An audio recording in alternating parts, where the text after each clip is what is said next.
Hi പ്രിയ സുഹൃത്തുക്കളെ, എന്തൊക്കെയുണ്ട് വിശേഷങ്ങൾ? എല്ലാവർക്കും സുഖം തന്നെയല്ലേ? എല്ലാവർക്കും സുഖം തന്നെ എന്ന് ഞാൻ വിശ്വസിക്കുന്നു. ഇന്ന് നമ്മൾ ചെയ്തെടുക്കുന്നത് പെൻസിൽ കാർവിംഗ് ആണ് കേട്ടോ. ഒരു അടിപൊളി പെൻസിൽ കാർവിംഗ് ആയിട്ട് ചെയ്തെടുക്കാൻ വിചാരിക്കുകയാണ്. നമുക്ക് നേരെ വീഡിയോയിലേക്ക് പോകാം. അപ്പോൾ ഇന്നത്തെ വീഡിയോ നമ്മളൊരു ഹെർട്ടാണ് ഉണ്ടാക്കുന്നത്. പെൻസിലിൽ വെച്ചിട്ട് ചെയ്തെടുക്കുകയാണ്. ആദ്യമായിട്ടാണ് നമ്മളിത് ചെയ്തെടുക്കുന്നത്. അത്യാവശ്യം നല്ല രീതിയിൽ തന്നെ നമുക്ക് ചെയ്ത് കിട്ടിയിട്ടുണ്ട്. അതിന് വേണ്ടി നമ്മൾ പെൻസിലും പിന്നെ ഒരു ഡീറ്റെയിൽ നൈഫുമാണ് എടുക്കുന്നത്. പെൻസിലിൽ നമ്മൾ ആദ്യം വരച്ചെടുക്കണം. അത് പെൻസിലോ പേനയോ വെച്ചിട്ട് നമ്മൾ കറക്റ്റായിട്ട് വരച്ചെടുക്കുകയാണ് ചെയ്യേണ്ടത്.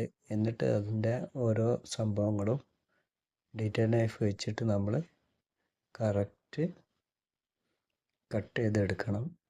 ഉള്ളിലെ ലെഡിന് പറ്റാത്ത രീതിയിൽ ആദ്യം പുറം ഭാഗം ചെത്തി നമുക്ക് വേണ്ട ഷേപ്പ് എങ്ങനെയാണെന്ന് വെച്ചാൽ അതുപോലെ ആക്കി എടുക്കുകയാണ് ചെയ്യുന്നത്. ഇത് കുറേ സമയം എടുത്തിട്ടുണ്ട്. ഞാനതിന് വീഡിയോയിൽ ലെങ്ത്ത് കൂടുമെന്ന് വിചാരിച്ച് ചെറുതായിട്ട് കാണിക്കുന്നതാണ്.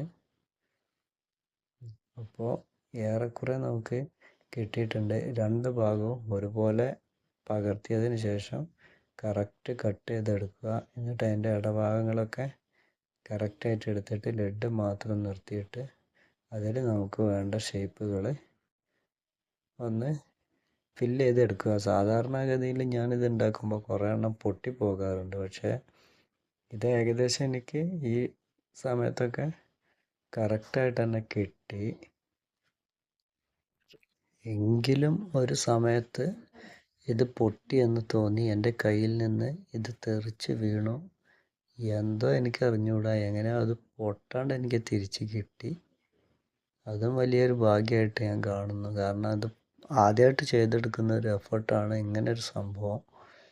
പൊട്ടിപ്പോയാൽ നമുക്ക് ഭയങ്കര വിഷമമായേനെ. പക്ഷെ കുറേ സമയം ഇതിനെടുത്തിട്ടുണ്ട്. അതാ പോയി, സംഭവം തെറിച്ച് പോയി, കണ്ടില്ലേ? എന്തോ ഒരു അത്യാവശ്യം നല്ല രീതിയിൽ തെറിച്ചു. കുറച്ച് ദൂരെയാണ് വീണത്. പിന്നെ ഞാനത് എടുത്തു നോക്കി, പൊട്ടിയിട്ടൊന്നുമില്ല. അതിൽ കട്ട് ചെയ്തെടുത്തു. എൻ്റെ അടുത്ത് വന്ന ചെറിയൊരു മിസ്റ്റേക്കായിരുന്നു. ഞാനത് പിടിക്കണമായിരുന്നു, പക്ഷേ സമയത്ത് അതിന് തോന്നിയില്ല. സംഭവം എന്തായാലും കൈവിട്ട് പോയില്ല, കറക്റ്റായിട്ട് കിട്ടി. പിന്നെ നമ്മളത് ഒരു കീ ചെയിൻ രൂപത്തിലാണ് ഇത് ചെയ്തെടുത്തേക്കുന്നത്. അപ്പോൾ ആ വീഡിയോ ഇഷ്ടപ്പെട്ട കൂട്ടുകാർ ചാനൽ സപ്പോർട്ട് ചെയ്യുക. നിങ്ങളുടെ ഇഷ്ടം ലൈക്കിലൂടെ അറിയിക്കുക. Okay, thank you.